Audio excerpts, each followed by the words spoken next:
There is a limit to how big anything in the universe is allowed to be. It is not a guess. It is written into the mathematics that describes how the cosmos evolved, a hard ceiling on the size of any single structure that gravity could possibly build in the time the universe has existed. In 2013, astronomers found something that blew straight through that ceiling, and in 2025, new data confirmed it is even larger than the first thought.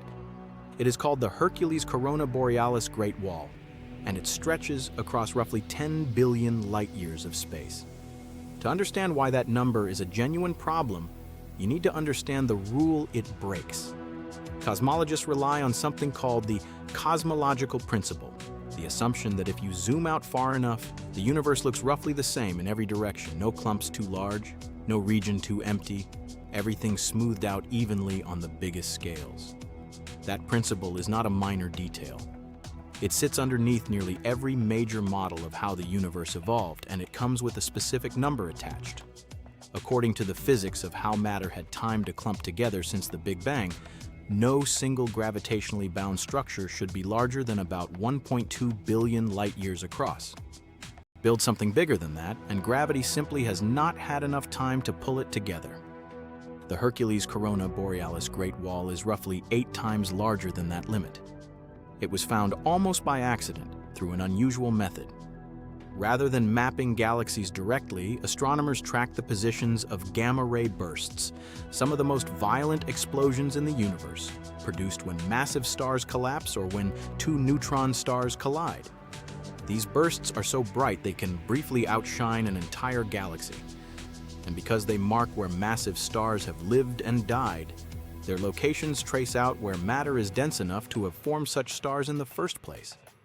When researchers plotted where these bursts were clustering across the sky, one region stood out immediately, a dense concentration stretching across the constellations Hercules and Corona Borealis, far larger than anything a smooth, evenly distributed universe should have been able to produce. In 2025, an updated analysis using a larger dataset of gamma-ray bursts confirmed the structure was not a fluke of limited data. If anything, it turned out to be even bigger than the original estimate, solidifying its position as the largest structure ever identified in the observable universe, dwarfing the previous record holder, a structure called the Huge Large Quasar Group, by more than double. There is another detail that makes this even stranger. The clustering is not evenly spread across the sky.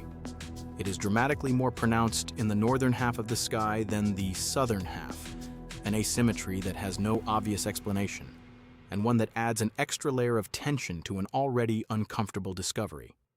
A universe that is supposed to look the same everywhere is apparently not treating its northern and southern skies the same way at all. So, what is actually going on? Scientists studying the structure are honest that there are 2 possibilities, and right now nobody can say for certain which one is correct. The first is that this is not a real physically bound object at all, but a kind of illusion, a chance alignment of unrelated bursts lined up along our line of sight from Earth, or a statistical artifact produced by the limited number of bursts detectable with current instruments.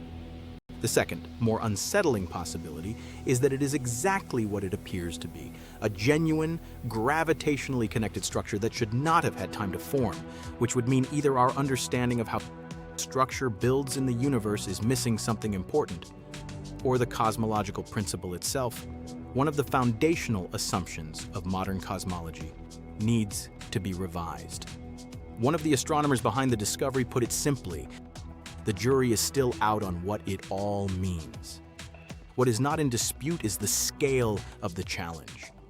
If the Great Wall is real, it is a structure so large that light itself, traveling at the fastest speed anything in the universe is allowed to move, would need 10 billion years just to cross from one end to the other, more than 2/3 of the entire age of the universe, to travel the length of a single object. That is the strange position modern cosmology finds itself in. A universe we have mapped with extraordinary precision, governed by rules we have tested again and again, and sitting inside all of that, an object that, by every rule we currently understand, should not have been able to form at all. Whether it turns out to be an illusion of measurement or a genuine structure demanding new physics, Either answer tells us something important about how much we still have left to learn about the shape of everything that exists. What do you think? Is this a real structure that breaks the rules, or an illusion created by how we're measuring it? Let me know in the comments. Subscribe, because next time we are covering the opposite problem, a region of space nearly 1 billion light years across that appears to contain almost no galaxies at all, and why an emptiness that large might be just as hard to explain as a structure that's too big.